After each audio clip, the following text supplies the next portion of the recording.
한국은 다시 한번 화제의 중심이 되고 있다. 하지만 이번에는 K-팝 무대나 화제가 된 영화 때문이 아니라 바로 시민들의 일상적인 삶 때문이다. 한국 땅을 처음 밟은 많은 여행객들은 같은 질문을 내뱉는다. 이건 도대체 어떤 나라죠? 지갑을 떨어뜨려도 아무도 가져가지 않고 공중 화장실은 호텔처럼 깨끗하며 전통시장의 노점도 식당처럼 정돈되어 있고 심지어 아무도 지켜보지 않아도 사람들이 스스로 줄을 선다. 많은 여행객에게 가장 큰 놀라움은 한국이 예쁘다는 인상이 아니라 한국 사회가 마치 본능처럼 깔끔하고 질서 있고 친절하게 운영된다는 점이다. 바로 그런 이유 때문에 한국이 전 세계를 강하게 끌어당기는 것이다. 사람들의 시선을 사로잡는 겉모습 때문만이 아니라 직접 체감되는 경험 때문이다.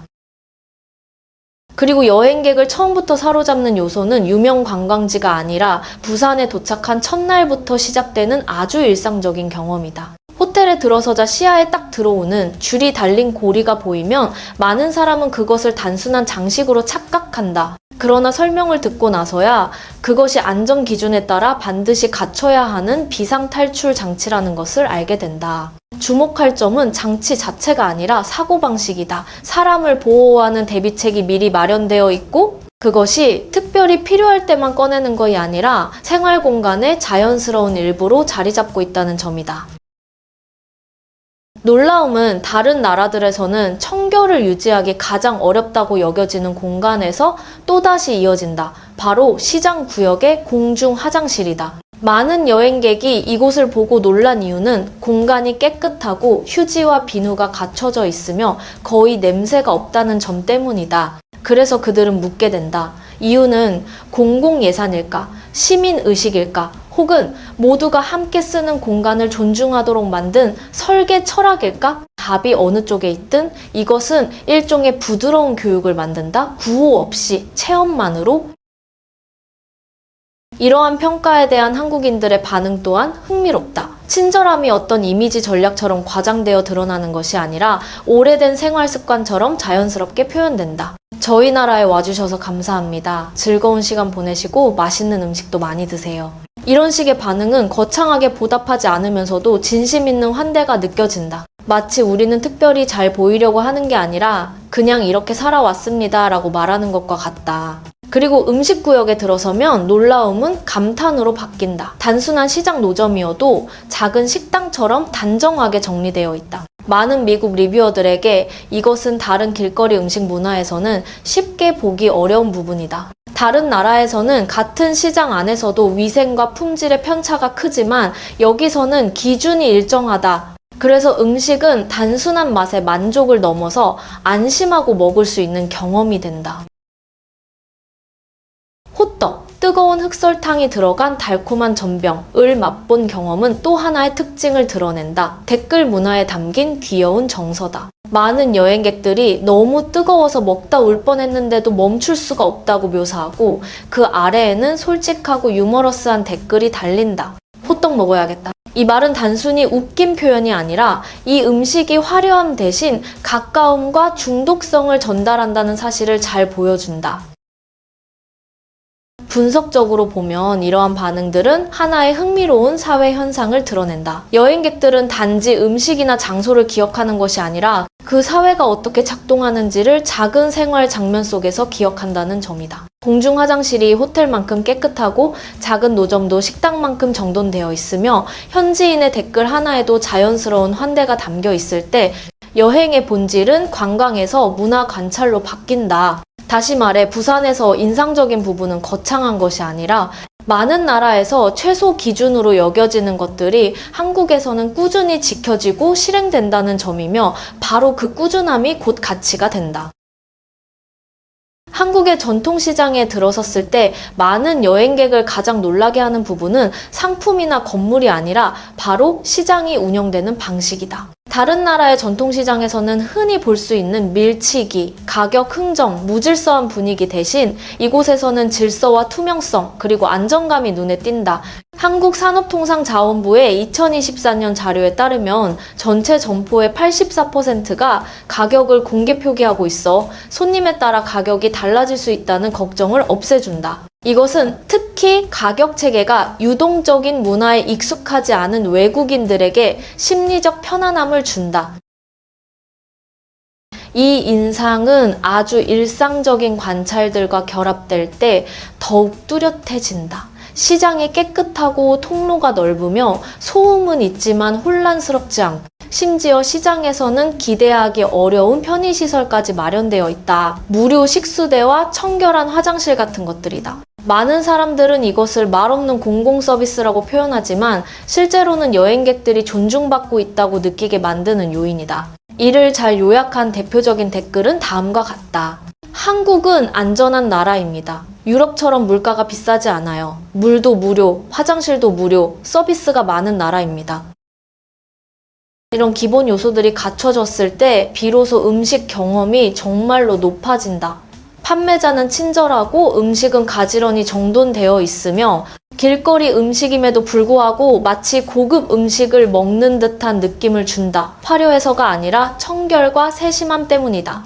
바로 이 예상보다 훨씬 좋은 경험의 대비가 많은 여행객에게 반사적으로 이렇게 말하게 만든다. 한국은 정말 미쳤다. 여기서의 의미는 믿기 어려울 만큼 긍정적이라는 뜻이다. 특히 선택지가 제한되기 쉬운 채식 여행객들에게 이 차이는 더욱 크게 다가온다. 한 여행자의 말처럼 한국 오면 채식주의자도 돌아가기 싫어질 정도로 먹을 게 많죠.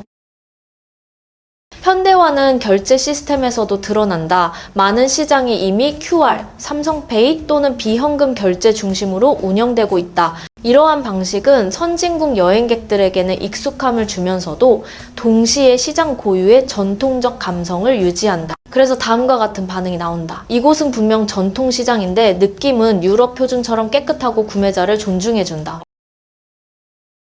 분석적으로 보면 한국이 다르다는 인상을 주는 핵심은 기술이나 외형적 현대화 그 자체가 아니다. 진짜 차별점은 이런 기준들이 수많은 작은 요소 속에서도 꾸준히 유지된다는 점이다. 이곳의 문명화는 규모나 장식에서 드러나는 것이 아니라 가장 기본적인 것들이 변함없이 잘 지켜지는 데서 완성된다. 그리고 이 꾸준함이 신뢰를 만들고 결국 정체성이 된다. 그래서 자연스럽게 질문이 생긴다. 만약 당신의 나라에서도 전통시장이 이렇게 깨끗하고 가격이 명확하며 이런 공공서비스가 제공된다면 사람들은 지금보다 시장을 더 좋아하게 될까? 그리고 당신이 먼저 바꾸고 싶은 부분은 무엇일까?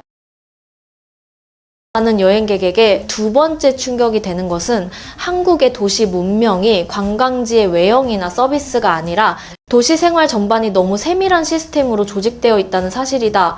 익숙하지 않을 만큼. 강풍 안내나 일시적인 버스 파업 같은 사소한 상황에서도 안전 알림이 연속적으로 도착하면 처음 온 외국인은 큰 사고가 난 것 아닌가 하고 오해하기도 한다. 그러나 한국인에게 이것은 평소와 같은 시스템 운영일 뿐이다. 시민이 스스로 추측하게 두는 대신 위험을 미리 줄이기 위해 국가가 먼저 정보를 제공하는 방식이다. 이 경보 시스템이 2023년 말부터 인공지능 기술로 운영되기 시작하고 각 개인의 위치 정보를 기준으로 안내가 전송되자 많은 여행객은 이것을 사실상 개인 경보이자 요청하지 않아도 제공되는 일종의 능동적 케어 서비스처럼 받아들였다. 여기에 더해 줄서기 문화와 조용한 질서 유지가 자연스럽게 작동한다. 엘리베이터 앞이든 횡단보도든 또는 열차 승강장이든 누구도 지시하지 않아도 각자 자리를 지킨다. 한 한국인의 댓글은 이 현상을 담담하게 설명한다. 질서를 잘 지키고 서로를 배려할 줄 아는 나라, 정말 멋진 대한민국입니다. 외국인에게 놀라움은 행동 자체보다 그 행동을 가능하게 하는 자발성에서 나온다. 한국에서는 이것을 질서 본능이라고 부른다. 강제 규범이 아니라 다른 사람에게 불편을 주지 않는 것이 곧 공동체 존중이라는 인식에서 비롯되기 때문이다. 그래서 이런 말이 나온다. 엘리베이터 앞에서 줄을 서 있지 않아도 순서를 다 알고 있어요. 충격은 지하상가 같은 현대적 시스템이나 KTX와 같은 고속열차 인프라를 직접 접할 때 더욱 분명해진다. 여기서 놀라움은 단지 속도의 빠름이 아니라 운영 방식 자체에 있다. 출입구마다 검표원이 서 있는 일이 거의 없는데도 질서가 유지되고 사회적 신뢰와 사후 확인 체계가 이를 뒷받침한다. 이는 기술과 자율적 규율이 드물게 조화를 이룬 사례이며 그래서 많은 유럽 여행객은 한국을 편의성과 공적 의식이 균형을 이룬 도시 모델이라고 평가한다. 반면 동남아시아 여행객들은 이를 유머러스하게 마이크로 문명이라고 부른다. 바로 이러한 자연스러운 정도가 워낙 높다 보니 한국인들 스스로는 외국인의 반응을 듣기 전까지 그 특별함을 잘 인식하지 못한다. 우리는 당연하다고 생각하지만 외국인들은 놀라워합니다. 분석의 관점에서 보면은 이것은 단순히 예절이 좋은 시민들이라는 수준이 아니라 사전 예방 과정의 존중, 개인의 자율성으로 이어지는 도시 운영 철학이다. 현대적인 도시는 거대한 시설을 드러내 보여야만 하는 것이 아니라 작고 보이지 쉬운 구조가 안정적으로 작동함으로써 완성된다. 한국에서는 바로 이런 너무 작아서 눈에 띄지 않는 요소들, 이 외부인의 경험을 가장 강하게 규정한다. 많은 여행객이 한국을 떠난 뒤 이곳을 단순한 나라가 아니라 하나의 생활 경험이라고 표현하는 이유는 눈으로 본 풍경보다 몸으로 느낀 감각 때문이다. 한국에 오기 전 대부분은 단지 편리함을 기대하지만 실제 경험은 그 기대치를 훨씬 초과한다. 생활 시스템이 시간을 절약하고 불편을 최소화하며 이동 결제 서비스 접근까지 생각할 필요 없이 연결되도록 설계되어 있기 때문이다. 편리함이 특별한 혜택이 아니라 일상의 기본값이 된 순간 여행객은 이곳이 낯선 곳이 아니라 자연스럽게 소속될 수 있는 공간처럼 느끼게 된다. 또 하나는 말로 설명하기 어렵지만 명확히 체감되는 안정감이다. 이것은 누군가가 곁에서 지켜주는 시계 보호가 아니라 사회 전체가 스스로 규칙을 유지하는 데서 오는 편안함이다. 떨어뜨린 물건이 돌아오고 공공공간이 지속적으로 깨끗하며 암묵적 규칙이 자연스럽게 지켜지는 환경에서는 일종의 보이지 않는 안전망이 자신을 감싸고 있는 듯한 감각이 생긴다. 그래서 많은 사람이 눈앞의 현실을 믿기 어려워한다. 이 안전은 감시로부터 오는 것이 아니라 공동체로부터 오기 때문이다. 이 지점에서 음식 경험도 단순한 먹는 행위를 넘어선다. 올바른 방식으로 제공된 한 끼 식사, 안정된 위생, 과잉 친절이 아닌 차분한 배려는 음식 자체가 아니라 먹는 순간에 내가 어떤 대접을 받고 있는가라는 감정을 만들어낸다.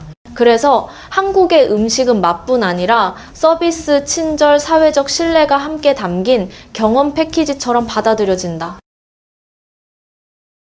더 중요한 점은 여행객이 이러한 경험을 외부인에게 보여주기 위해 의도적으로 꾸며놓은 것이라고 느끼지 않는다는 것이다. 오이건을 이것이 한국의 일상 구동 방식이라는 사실이 그대로 전달된다. 그래서 한국은 단순히 방문할 가치가 있는 곳을 넘어 사회 시스템 자체가 직접 체험되는 문화로 인식된다. 기술의 매끄러움, 행동의 규율, 공공공간의 상호 존중이 하나의 생태계처럼 작동하면서 여행객은 그것을 관찰하는 것이 아니라 잠시 동안 그 안에서 살아본다. 바로 이 순간. 그들이 감탄하는 대상은 한국의 아름다움이 아니라 한국의 작동 방식이고 누군가 돌보지 않아도 돌봄을 느끼게 하는 구조적 친절이다.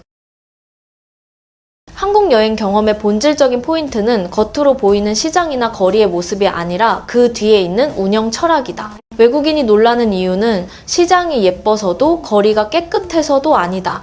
전통적인 공간이 현대적 사고방식으로 운영되고 있다는 사실 때문이다.